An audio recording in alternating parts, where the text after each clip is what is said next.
Shalom Bapak Ibu yang dikasih Tuhan. Apa kabarnya? Luar biasa.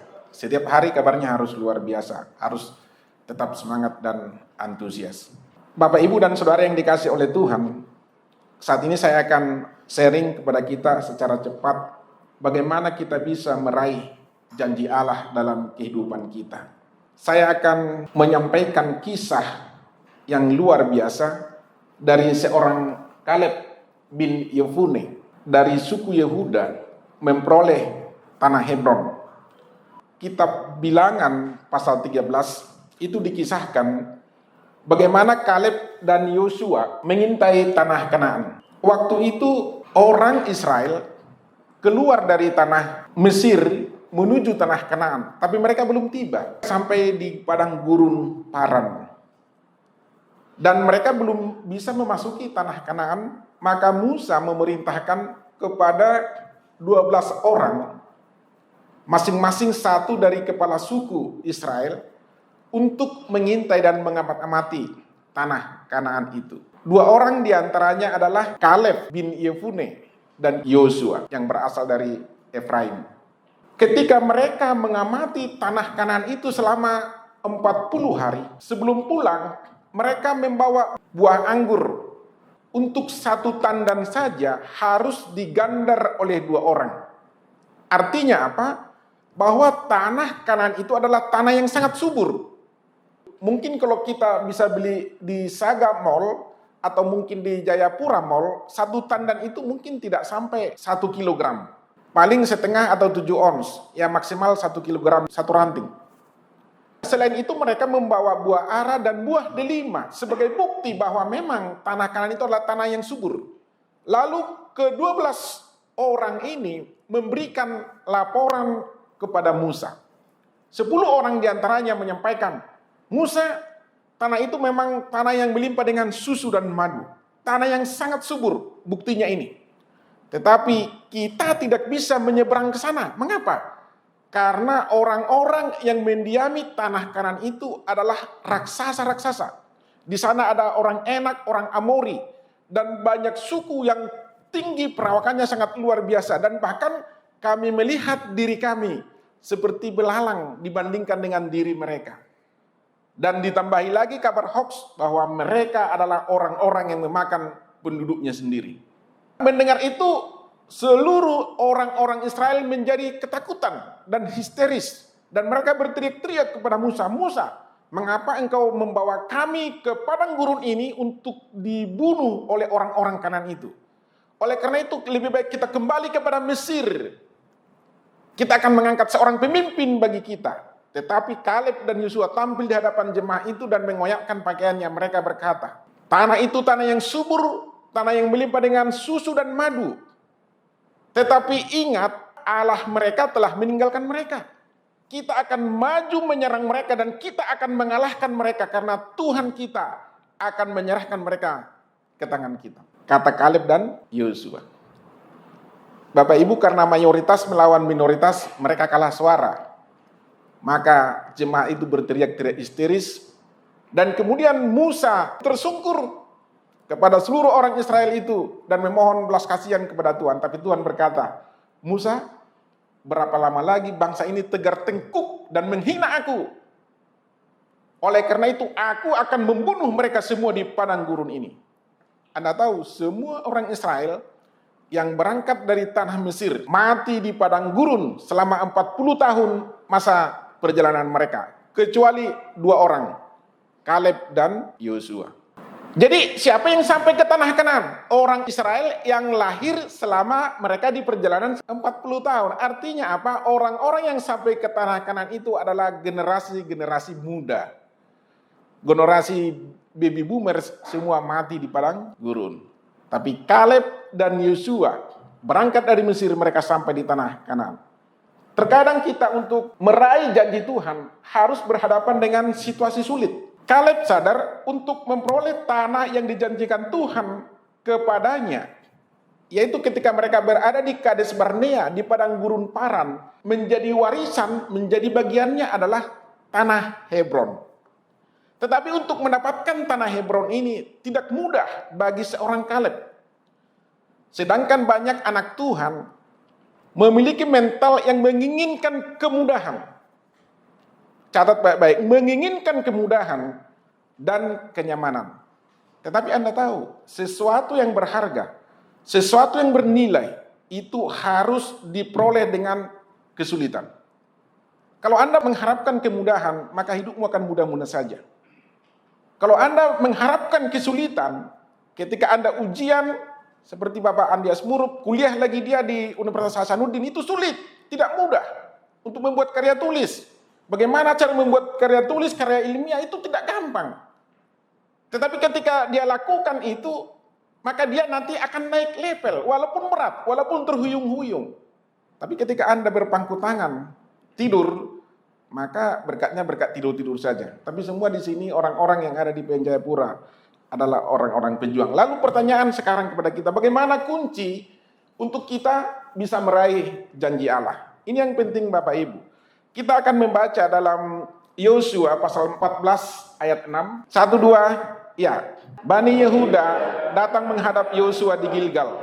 Pada waktu itu berkatalah Kaleb bin Yefune orang Kenas itu kepadanya, engkau tahu firman yang diucapkan Tuhan kepada Musa, abdi Allah itu tentang aku dan tentang engkau di Kades Barnea. Jadi kunci yang pertama untuk kita meraih janji Tuhan adalah selalu mengingat akan janji Tuhan. Engkau tahu firman yang diucapkan Tuhan kepada Musa abdi Allah itu tentang aku dan tentang engkau di Kades Barnea. Jadi dalam kehidupan kita harus selalu mengingat akan janji Tuhan. Manusia memang terlalu cepat untuk lupa akan janji. Maka ada lagu, kau yang berjanji, kau yang mengingkari. Tetapi janji Tuhan itu ya dan amin. Janji Tuhan itu pasti ditepati. Oleh karena itu kita harus selalu mengingat janji Tuhan. Jangan mengingat janji pacarmu. Kim ini bentar lagi akan menikah dia.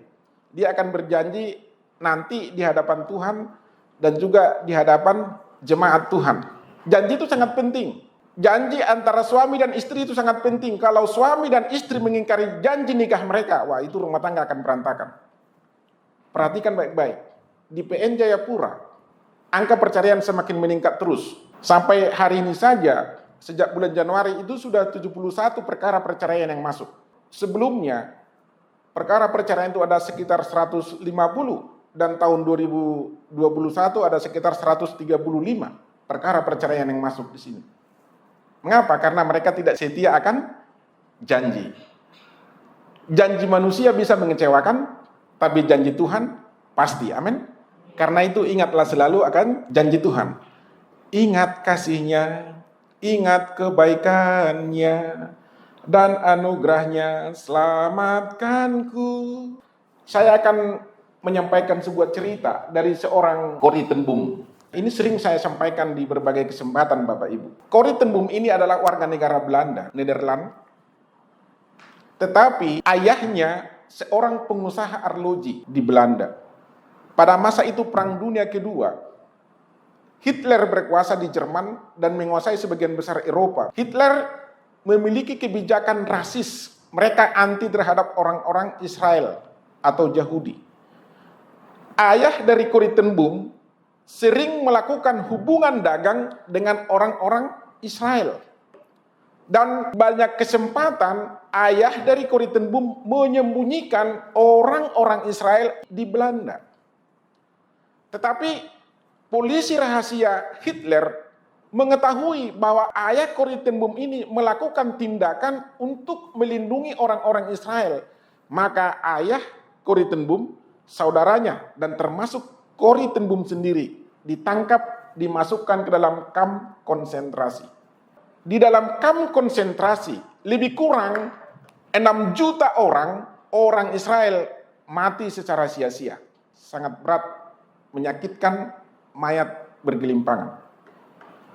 Lalu dalam kondisi yang demikian, apakah Corrie ten Boom berdiam diri? Corrie ten Boom menyaksikan ayahnya mati dalam kamp konsentrasi. Corrie ten Boom menyaksikan saudaranya mati di dalam kamp konsentrasi. Seharusnya ada kepahitan, ada kebencian, ada dendam di dalam diri Corrie ten Boom. Tapi dia tidak berdiam diri. Apa yang dia lakukan? Corrie ten Boom berjalan dari satu sel kepada sel yang lain. Dia katakan seperti ini kepada orang-orang yang dijumpainya. Jika Anda memandang dunia, Anda akan menderita. Jika Anda memandang diri sendiri, maka Anda akan tertekan. Tetapi jika Anda memandang kepada Kristus, maka Anda akan tenang. Pertama, pandang dunia akan menderita. Dunia tidak bisa memberikan kesenangan, kebahagiaan kepada kita. Dunia ini hanya tempat penderitaan saja. Ada banyak duka, ada banyak orang, mungkin keluarga ditinggal orang terkasih, dan banyak hal Bapak Ibu. Ada tangis, itu yang banyak terjadi di dunia ini. Kalau Anda memandang diri sendiri, Anda tertekan. Mengapa? Karena Anda tidak akan kuat, tidak berkuasa. Tetapi dalam kondisi yang tertekan dan situasi sulit yang Anda hadapi, karena kori tembum, ketika Anda memandang Kristus, maka Anda akan tenang. Perkataan ini disampaikan di dalam kamp konsentrasi, bukan di ruang ibadah seperti ini. Kalau di ruang ibadah seperti ini mah enak, gampang. Kalau di tempat arisan mah enak, gampang. Kemarin saya ikut ibadah ibu-ibu di Entrop, yang saya khotbah itu adalah emak-emak muda dan emak-emak tua. Enak, habis ibadah dikasih lagi makan. Pulang ibadah juga dikasih lagi persembahan kasih, kan enak untuk menyatakan itu. Tapi Kori Tembum tidak kondisi yang demikian. Saudara pendek cerita, tentara Nazi dikalahkan oleh tentara sekutu. Kori Tembum masih hidup. Dia keluar dari kamp konsentrasi. Apa yang dia lakukan setelah dia keluar dari kamp konsentrasi? Dia keliling ke Amerika, ke Eropa, ke seluruh belahan dunia yang bisa dia kunjungi. Dia selalu berkhotbah, menyaksikan kasih kemurahan Tuhan. Sehingga dia bisa masih hidup. Suatu ketika, di Ravensbrück, tempat di mana dia ditahan di dalam kamp konsentrasi di Jerman, dia mengadakan kebaktian kebangunan rohani. Selesai ibadah, biasanya jemaat menyalami para pengkhotbah. Dan ini giliran Kori Tembum disalami oleh para jemaat yang bisa menghampiri dan menyalami dia. Di akhir, orang-orang yang beriringan itu ada seorang tua renta menghampiri dia. Dia berkata seperti ini kepada Kori Tembum, "Bu, dari tadi aku sudah mendengar bagaimana Tuhan mengampuni orang berdosa. Bagaimana Tuhan mengangkat orang berdosa dari lumpur maut dan ditempatkan di dalam kerajaannya. Tuhan itu maha kasih dan maha pengampun. Tapi sekarang saya mau dengar dari bibir ibu bahwa ibu mengampuni saya." Bapak Ibu, Kori Tembum heran karena tidak biasa. Kemudian dia pandang itu orang tua, semakin dia pandang dan dia kenali, dan ternyata benar bahwa ini orang dulunya adalah sipir penjara yang paling kejam, yang banyak menyiksa orang. Kini dia datang menghampiri dia. Apakah mudah melepaskan pengampunan Bapak Ibu? Tentu berat. Kori Tembum tertunduk sejenak dan mohon bimbingan kepada Tuhan. Dan firman Tuhan berkata kepada dia, ampuni dia. Maka Kori Tembum berkata, pada hari ini aku mengampuni engkau dan berkat Tuhan turun ke atas engkau. Kemudian dia salam itu orang dan mereka berpelukan. Saudara yang dikasih Tuhan, sekali lagi saya mau katakan tidak mudah melepaskan pengampunan orang yang menjelimi kita. Tadi saya katakan ayahnya mati di kamp konsentrasi, saudaranya mati di sana dan ribuan jutaan orang mati dilihat matanya sendiri oleh kekejaman orang-orang itu, teman orang itu. Kini dia datang untuk minta pengampunan dari dia. Berat tentunya. Tetapi karena Kori Tembum selalu mengingat akan janji Tuhan, karena Kori Tembum mengetahui bahwa Yesus sebelumnya ribuan tahun yang lalu dia disalibkan oleh karena dosa dan pelanggaran manusia. Bukan karena kesalahannya. Yesus sendiri mengatakan, ya Bapa ampunilah mereka sebab mereka tidak mengerti apa yang mereka perbuat. Masa aku tidak sanggup mengampuni mereka? Karena hidupku, hidup bapakku, hidup saudaraku, dan hidup semua orang bukan di tangan mereka masing-masing, bukan di tangan aku, tetapi di tangan Tuhan. Maka ketika dia mengingat janji Tuhan, dia sanggup melepaskan pengampunan. Amin Bapak Ibu. Maka saya mau katakan kepada Anda mungkin merasa terjolimi. Kehidupanmu terjolimi, rumah tanggamu atau siapapun juga. Engkau merasa dijolimi, disingkirkan, dimarginalkan. Ingatlah akan janji Tuhan. Amin. Janji Tuhan ya dan amin. Dia berkata bahwa rancanganku terhadap engkau adalah rancangan sukacita dan damai sejahtera. Bukan rancangan kecelakaan, tetapi untuk memberikan masa depan yang penuh dengan pengharapan. Kemudian yang kedua, Bapak Ibu, kita harus fokus untuk mengikut Tuhan. Yosua 14 ayat 8. 1, 2, ya. Sedang saudara-saudaraku yang bersama-sama pergi ke sana dengan aku membuat tawar hati bangsa itu. Aku tetap mengikuti Tuhan Allahku dengan sepenuh hati. Saudara-saudaranya yang 10 orang kepala-kepala suku itu membuat tawar hati orang Israel sehingga mereka bersungut-sungut. Akibat sungut-sungut mereka Tuhan murka dan membunuh mereka semua di padang gurun. Tetapi aku mengikuti Tuhan Allahku sepenuh hati. Artinya dibutuhkan fokus, dibutuhkan komitmen untuk mengikut Tuhan, bukan panas-panas tai ayam. Kadang ibadah, kadang tidak ibadah. Kalau lagi sur dia ibadah, kalau lagi tidak ngantuk dia ibadah. Ngantuk atau tidak ngantuk tetap ibadah. Amin. Kurang tidur atau cukup tidur tetap ibadah. Fokus mengikut Tuhan. Mengikuti sepenuh hati tanpa disertai dengan keraguan. Atau tetap percaya walaupun tidak ada dasar untuk berharap. Seperti Abraham. Saudara, Abraham Tuhan panggil dari tanah Ur Kasdim, Irak, Mesopotamia. Ke tanah yang akan Tuhan tunjukkan kepadanya. Di mana? Dia tidak tahu. Apakah ada GPS waktu itu? Belum. Apakah ada kompas? Tidak ada. Pergi ke tanah yang akan kutunjukkan kepadamu. Anda tahu, tanah Irak, Mesopotamia pada waktu itu adalah lembah yang subur. Di sana ada sungai Tigris. Dan itu harus dia tinggalkan ke tempat yang belum ada kepastian di mana dia akan tinggal beserta istri dengan anak abangnya, Lot, dan juga bersama dengan orang-orangnya. Tapi dia taat akan janji Tuhan, walaupun tidak ada dasar untuk berharap. Ketika Tuhan berkata, Abraham, aku akan memberkati engkau, keturunanmu akan seperti bintang di langit, banyak tidak terhitung, dan seperti pasir di pinggir pantai.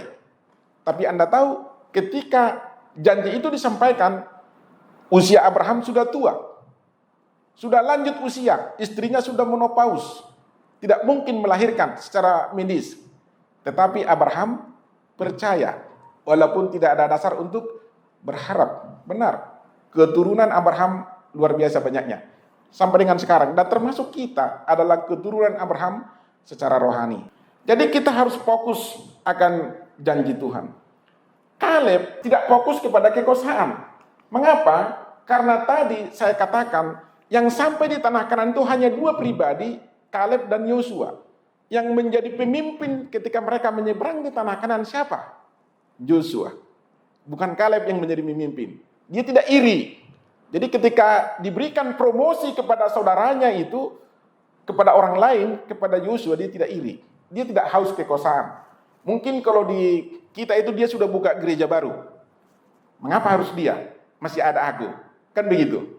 Bukan merek gereja. Saya lihat di Papua banyak juga merek gereja ini sekarang ini. Apalagi di kampung kami di Kota Medan. Tidak haus kekuasaan, tidak haus masalah uang Bapak Ibu. Karena kekuasaan itu identik dengan keuangan. Dan juga tidak haus dengan masalah-masalah seksual. Banyak orang berusaha untuk mengumpulkan istri sebanyak mungkin. Tetapi Kaleb tidak tergantung kepada siapa dirinya. Tetapi ditentukan oleh bagaimana ia hidup di hadapan Tuhan. Walaupun Tuhan memilih Yosua dan bukan Kaleb. Bapak Ibu, ada seorang raja yang cukup bijaksana, Raja Salomo. Ini hanya ilustrasi saja, karena waktu itu Pak Wempi belum ada foto. Kalaupun ada foto waktu itu mungkin masih foto dengan mata saja. Salomo, ini adalah orang yang paling super menurut saya. Sampai dengan hari ini belum ada tandingannya. Mengapa dia super? Yang pertama, kebijaksanaannya, kekuasaannya berdampak sampai ke seluruh dunia. Raja-raja dan ratu datang meminta hikmat kepadanya. Contohnya seperti ini, saya ketua pengadilan negeri di Jayapura, maka datang ketua PN Ternate minta hikmat, datang ketua PN Mataram, datang ketua PN Jakarta, datang meminta hikmat, kepada Salomo. Bukan dengan tangan hampa, tapi membawa persembahan. Bawa emas, kayu gaharu dari tanah Papua, semua dibawa ke sana.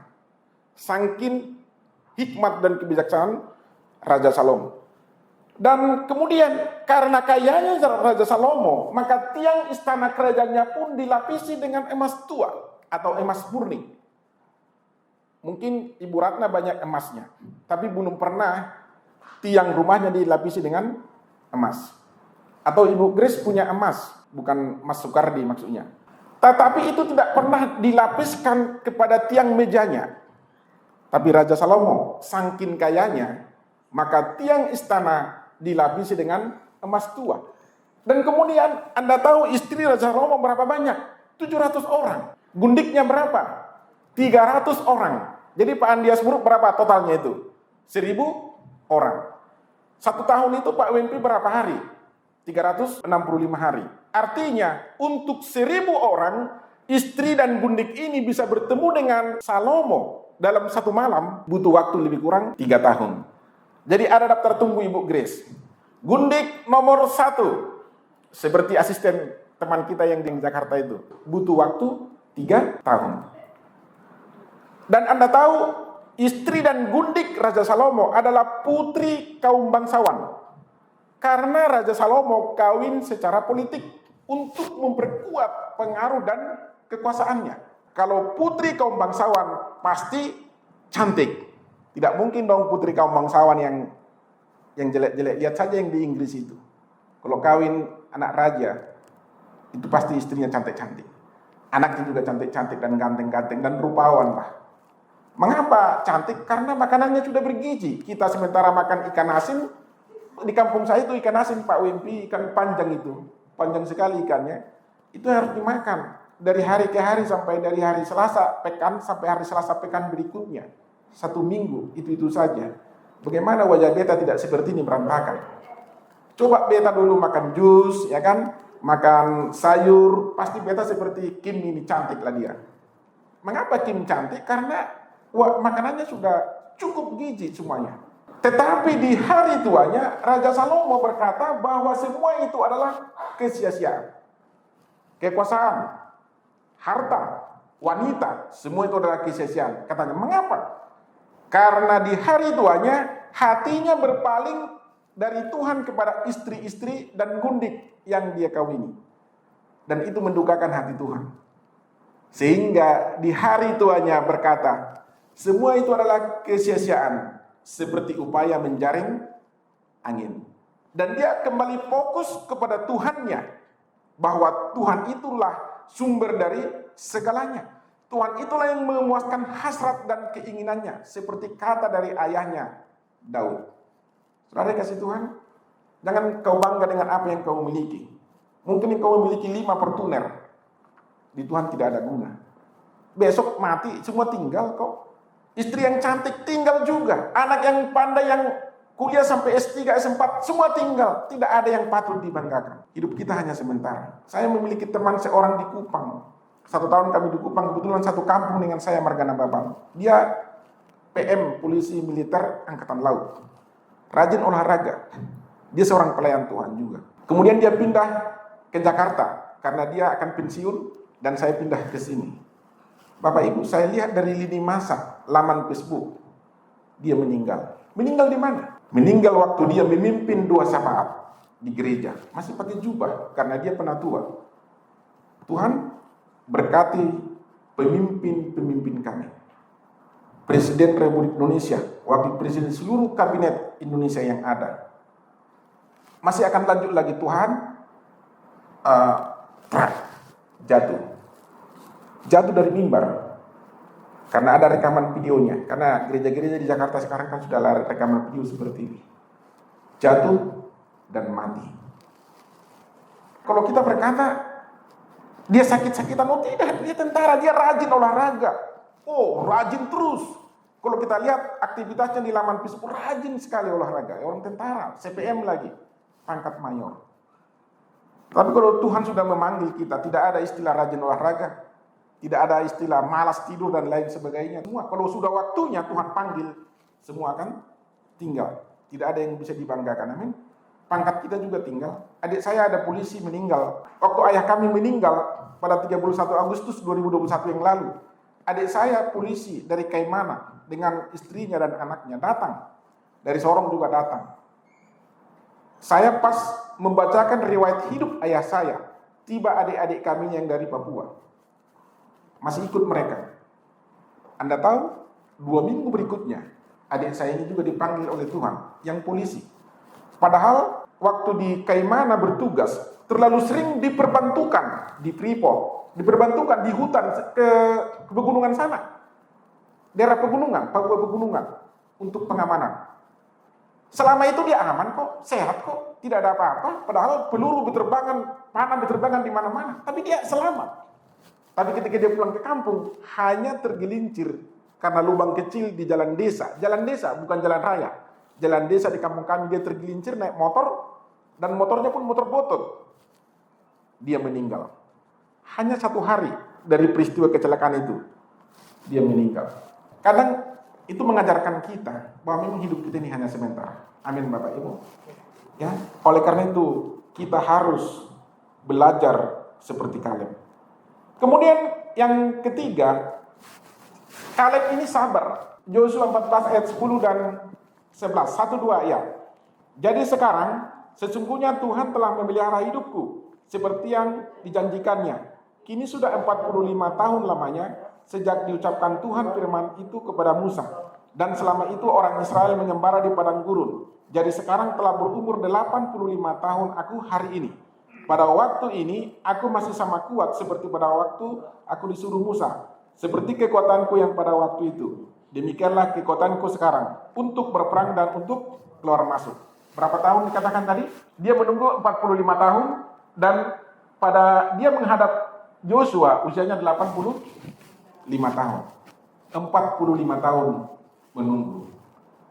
Kita hanya menunggu 1 jam saja. Istri kita tunggu 1 jam, kita sudah ribut. Kita untuk menunggu pulang kantor saja sampai dengan jam 4:30, kita tidak sabar. Sehingga kita terkadang harus pulang jam 3. Tidak sabar kan? Apalagi kalau kita menunggu pacar kita. Ini kakak Henry punya pacar. Dia janji dengan pacarnya jam 5 sore malam minggu. Ternyata jam 6 juga dia tidak datang. Dihubungi handphonenya tidak diangkat.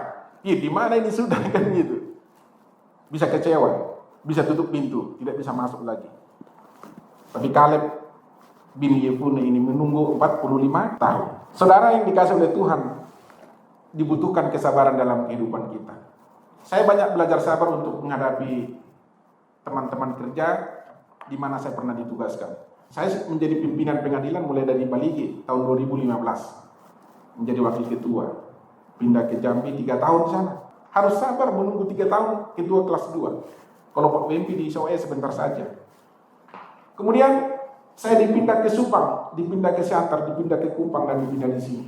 Saya belajar sabar untuk menghadapi teman-teman kerja. Kalau saya tidak sabar, maka saya akan kecewa. Kalau saya tidak sabar, maka Bapak Ibu saya tidak akan dipromosikan. Hanya orang-orang yang memiliki kesabaran yang akan dipromosikan oleh Tuhan. Dan yang terakhir adalah milikilah mental sebagai seorang pejuang. Ini yang paling penting. Kita harus memiliki mental sebagai pejuang. Ayat 12, 1-2, ya. Oleh sebab itu, berikanlah kepadaku pegunungan yang dijanjikan Tuhan pada waktu itu, sebab engkau sendiri mendengar pada waktu itu bahwa di sana ada orang enak, dengan kota-kota yang besar dan berkubu. Mungkin Tuhan menyertai aku, sehingga aku menghalau mereka, seperti yang difirmankan Tuhan.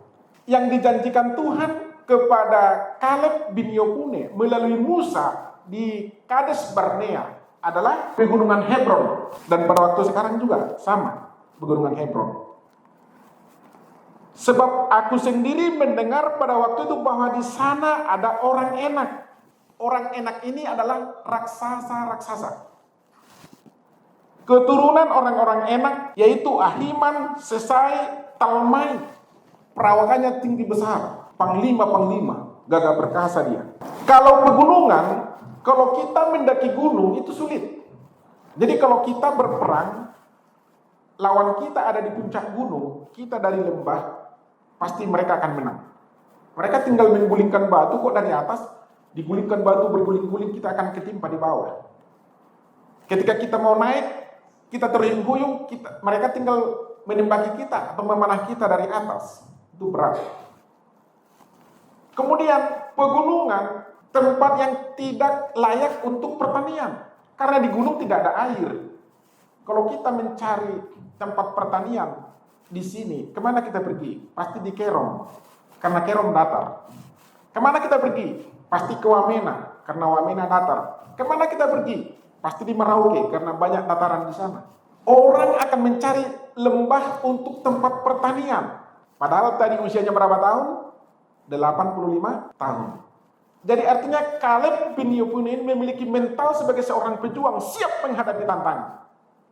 Mau seperti apapun dia tidak peduli. Orang enak, pahlawan-pahlawan gagah perkasa tidak takut. Pegunungan dia tidak takut, tidak ada hujan, tidak takut. Karena dia akan mengharapkan belas kasihan daripada Tuhan untuk hujan mengairi tanah itu. Karena itu saudara yang dikasihi oleh Tuhan, saya mau katakan kepada kita, Hebron daerah pegunungan yang sulit, tidak mudah ditaklukkan dan dihuni oleh orang-orang raksasa. Ya.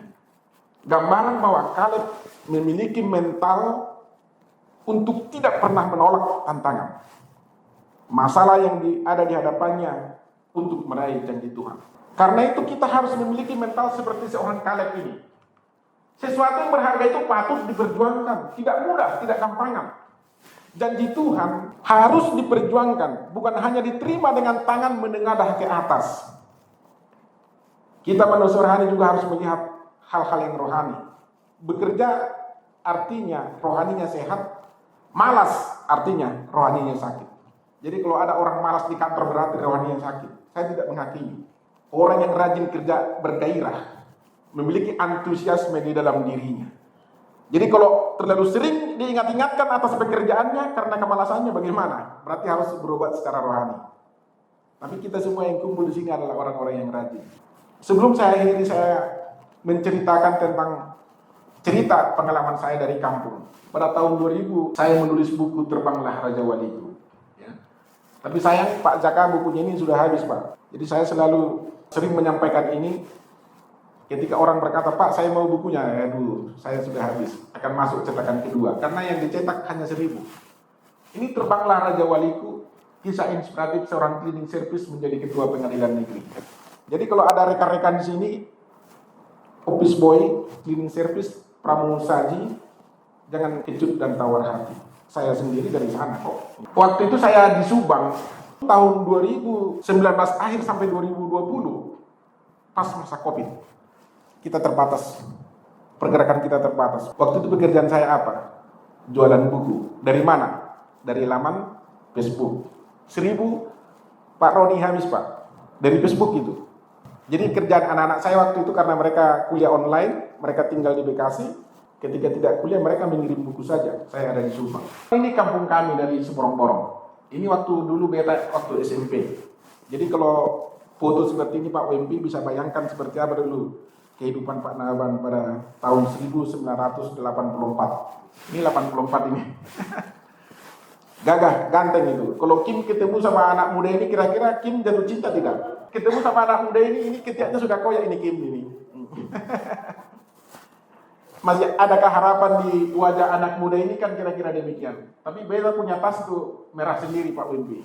Ternyata pada tahun 98 saat saya tamat kuliah, masih golongan 2. Ini rumah kami itu ada panggungnya. Di bawah itu pelihara babi dan kerbau. Jadi setiap malam Kim, rumah kami itu dikoncang gempa. Karena malam-malam itu kerbau itu digigit sama lalat. Badannya itu digaruk-garukkan ke tiang-tiang rumah itu. Sehingga tiap malam krek gitu. Jadi sepertinya kena gempa terus gitu. Dan itu kita sudah akrab dengan itu. Jadi di bawah itu banyak tai kerbau, kita tidur di atas, biasa di kampung seperti itu. Itu kampung kami, seperti orang-orang Toraja lah. Jadi ini beta sudah tamat SMA. Ini Kim, kalau ini mungkin harusnya sudah jatuh cinta Kim ini kalau seperti ini. Karena sudah ganteng toh tamat SMA ya. Makanya buka baju supaya nampak tulang rusuknya semuanya. Itu sengaja Pak itu, Pak Berto itu berfoto ini tahu di mana? Di Pulau Sipandang. Jadi di Samosir itu banyak pulau-pulau Pak WMP. Pulau yang terbesar itu adalah Pulau Samosir. Tapi di samping Pulau Samosir itu juga masih ada pulau-pulau kecil, ada Pulau Sibandang, dan Pulau Sibandang ini adalah tempat wisata sekarang, dan di sana banyak sekali mangga. Kalau Pulau Sibandang masih masuk Tapanuli Utara. Jadi kami waktu lulus SMA membuka kemah di situ, dan kemudian di pagi hari memandang matahari yang cerah bersinar dan melihat pahatan-pahatan dinding-dinding Danau Toba itu terpahat kokoh. Ternyata ini kami waktu tes calon hakim. Jadi waktu tes calon hakim itu ada juru foto. Saya tidak kenal orang-orang dirjen lah itu. Di fotonya, selesai foto ya saya ambil itu foto. Lengkap saya dokumentasinya Pak WMP. Waktu tes calon hakim juga ada fotonya. Dan ini waktu itu dirjen Bapak Parman Suparman dan Hakim Agung. Ini teman saya Jahora Sringoringo sekarang di PN Makassar. Jadi kami sama-sama lulus waktu itu. Dan ini dia waktu kami di Marabulian, ketemu dengan yang mulia-mulia ini. Terakhir pada tahun 2020, Bapak Ibu, diberikan penghargaan sebagai salah satu tokoh inspiratif. Jadi ada majalah Narwastu di Jakarta, setiap tahun mereka merilis 21 tokoh inspiratif dari seluruh Indonesia. Diberikan penghargaan pada waktu itu hanya menurut mereka. Ya, ini kami punya keluarga, ini Kevin, ini kakak Nona yang kuliah di ITB itu ya. Saya mau katakan kepada kita, jangan bermental tahu cepat menyerah. Jangan gampang menyerah Bapak Ibu. Jangan bermental bos mencari penghormatan. Banyak seperti itu. Saya sudah 30 tahun menjadi pegawai di pengadilan. Banyak pimpinan pengadilan mental bos harus selalu dilayani. Ketika sopirnya terlambat marah-marah dia, saya tidak peduli. Saya mau terlambat supir saya, mau tidak ada supir pun saya bawa sendiri kok. Mau ketemu dengan Pemda, dengan Bupati, tidak ada supir, saya bawa sendiri. Biasa aja. Dan saya tidak marah. Terkadang sopir itu, maaf Pak, nggak perlu kok minta maaf, biasa aja. Saya biasa kok kesini angkat-angkat barang bawa sendiri, tidak masalah. Bersih-bersih meja juga tidak masalah. Toh juga di gereja. Karena saya juga diaken di gereja waktu kami di Tarutung. Walaupun saya hakim, kerja saya apa? Ngangkat-angkat kursi. Angkat-angkat sound system seperti ini. Membersihkan seperti ini biasa aja. Apa hebatnya jadi hakim? Tidak ada, biasa aja. Dan itu selalu saya tanamkan kepada anak-anak saya. Maka waktu di Jakarta, anak saya itu naik apa ke sekolah? Naik kereta, KRL, dari Bekasi ke Jakarta Timur, di Klender, dari Klender mereka akan naik angkot lagi ke sekolahnya. Setiap hari seperti itu. Tidak pernah ada tempat duduk. Dari kenaikan hingga keturunan tidak ada kedudukan.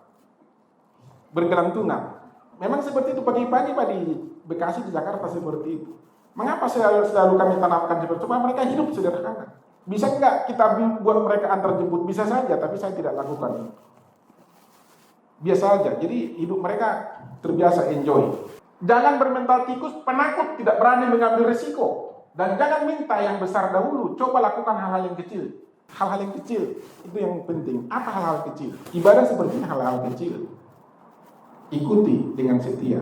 Yakin dan percaya Tuhan akan mempromosikan. Tuhan akan berkati kita, anak-anak kita, rumah tangga kita, cucu-cucu kita itu pasti diberkati oleh Tuhan. Sekali lagi, kunci meraih janji Allah. Pertama, selalu mengingat akan janji Tuhan. Kemudian yang kedua, fokus untuk mengikut Tuhan. Kemudian yang ketiga, sabar. Dan keempat adalah milikilah mental sebagai seorang pejuang. Kiranya berkat Tuhan turun ke atas kita semua, hidup kita diberkati, persekutuan kita diberkati. Dan dalam waktu dekat nanti akan disampaikan Pak Caka, kita akan ibadah di Padang, seperti apa nanti bentuknya. Ya, kita ikuti semua dengan seksama, dengan kerendahan hati dan penuh dengan iman kepada Tuhan. Demikian firman Tuhan. Tuhan Yesus memberkati kita semua.